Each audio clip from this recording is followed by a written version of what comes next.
Kwa hiyo sisi kama wasimamizi wa taasisi na mashirika ya umma pia tuko hapa leo katika kusihi mashirika yetu na taasisi ambazo tunazisimamia pamoja na watumishi wetu ambao wako chini ya mataasisi haya kuhakikisha kwamba tunakwenda kufanya haki yetu ya msingi katika kupiga kura, ambayo kupiga kura huko ni tarehe 29 mwezi huu, ambayo ni kama siku moja au mbili zijazo.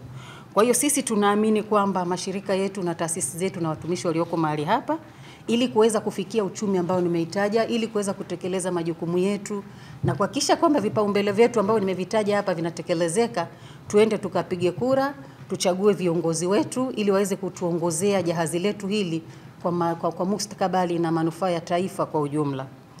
Na kwa nini tunasema hivyo? Tunasema hivyo kwamba kila taasisi au mashirika ya umma kwenda kupiga kura ni kwamba kushiriki uchaguzi ni wajibu wa kiraia unaojenga demokrasia kweli, umoja na udhabiti wa taifa letu. Lakini pia kupiga kura sio kupiga kura tu kama kawaida, bali ni chombo cha mabadiliko chanya ambacho kinawezesha wananchi wote wa Tanzania, mimi na wewe, kuchagua viongozi wetu ambao wana maono, ambao wana uadilifu na uwajibikaji, na wataweza kuifikisha nchi yetu pale ambapo wote tunatamani nchi yetu iwepo.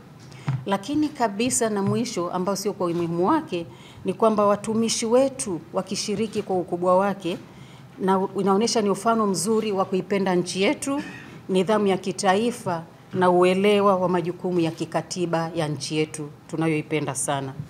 Ofisi ya msajili wa hazina inaamini kuwa kwa kushiriki kwa wingi katika uchaguzi huu, watumishi wa umma wataendelea kuunga juhudi za kuifikisha nchi yetu na serikali yetu mahali pale ambapo inaenda na kuimarisha utawala bora.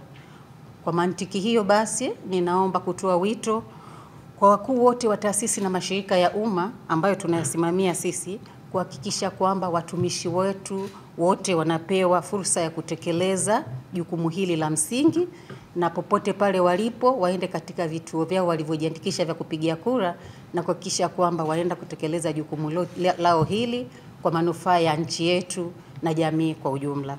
Baada ya kusema hayo, naomba niwashukuru sana, niwatakie utekelezaji mwema wa majukumu yenu, na tuonane wote Jumatano katika kupiga kura kwa manufaa ya nchi yetu. Asanteni sana. Dataflow inakuletea uhuru wa kukamilisha chochote na internet ya uhakika. Kuwa hewani muda wote, popote ulipo, utakuwa na internet ya uhakika. Ni salama na huunganisha kwa haraka. Ina nguvu hata sehemu zenye msongamano. Pata data mtelezo yenye kasi kwa gharama nafuu. Wasiliana nasi. Tembelea tovuti yetu www.dataflow.co.tz.